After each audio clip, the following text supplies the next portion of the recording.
It's January in the beach. There's a 3-kilometer boardwalk. This is the perfect spot in Toronto to start your morning.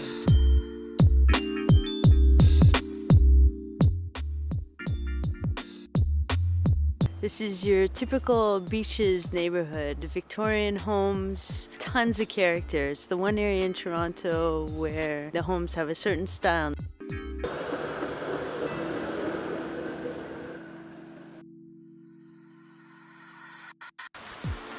Now we're along the Danforth, otherwise known as Greektown. In fact, after World War I, it was the largest settlement of Greeks, known for their restaurants, cafes. I highly recommend and enjoy walking in the neighborhoods. Just like in the beaches, the neighborhood around the Danforth is truly amazing. The houses have tons of character. I never get tired of walking the streets along the Danforth.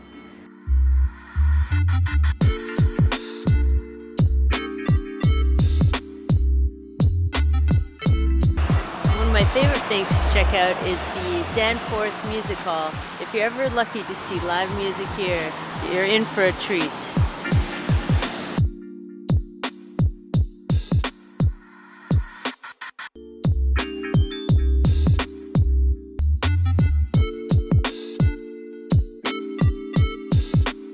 And this is Roncesvalles. It's named after the Battle of Roncesvalles in 1813 in Spain, actually. This is a Polish community.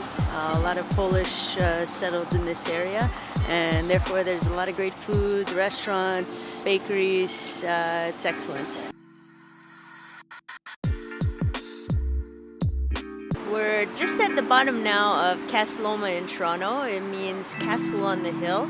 It's the only castle in Toronto, so you can't miss it. It's quite monumental. It was built in 1911 to 1914. The number of steps to get up is a little bit daunting, but we're gonna run up and see how it goes.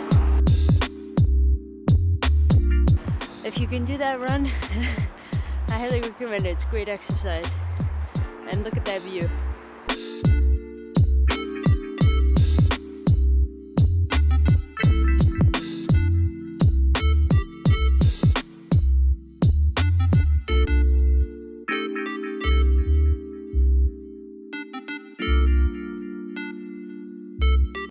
Now in Forest Hill Village in Toronto.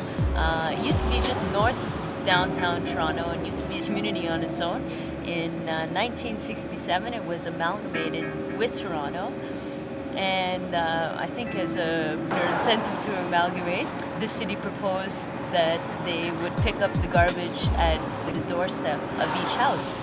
And in 1993, the city actually stopped that service. So like all the other communities in Toronto, they have garbage pickup on the curb and not at the doorstep. But as far as I'm concerned, they should get the garbage pickup at the doorstep, seeing as how it's probably the most taxes they pay in the city. It's a beautiful place to go for a coffee, a walk, and look at the beautiful houses.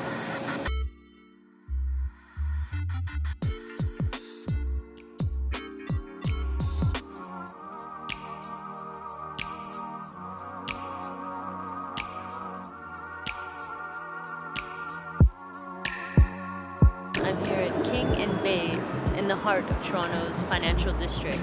If you can imagine, 100,000 commuters pass through here every single day. In the 1950s, these were the tallest buildings of Toronto, and the skyline slowly changed with that of the CN Tower. Where I'm standing right now, within probably 100 meters on every which corner, there's banks, law firms, major corporations. So in this section alone, the amount of decisions that are being made each and every second must be enormous. I'm going to take some pictures. We're going to walk around the area and get a sense of the heart of the financial district of Toronto.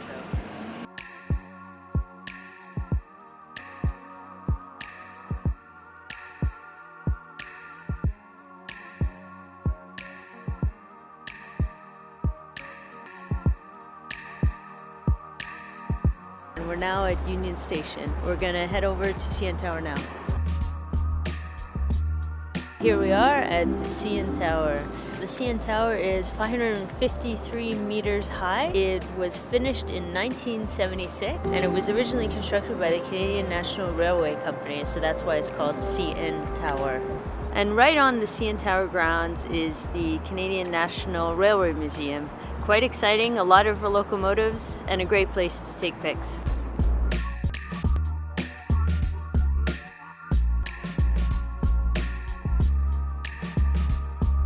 So between the beaches, the Danforth, Ronsonsvale, the financial district, and the CN Tower, I think that makes a pretty good snapshot of Toronto for a few days visit. Of course, there's a lot more to see in Toronto, a lot more neighborhoods to visit, but I think those few places give you a snapshot of the city that I love.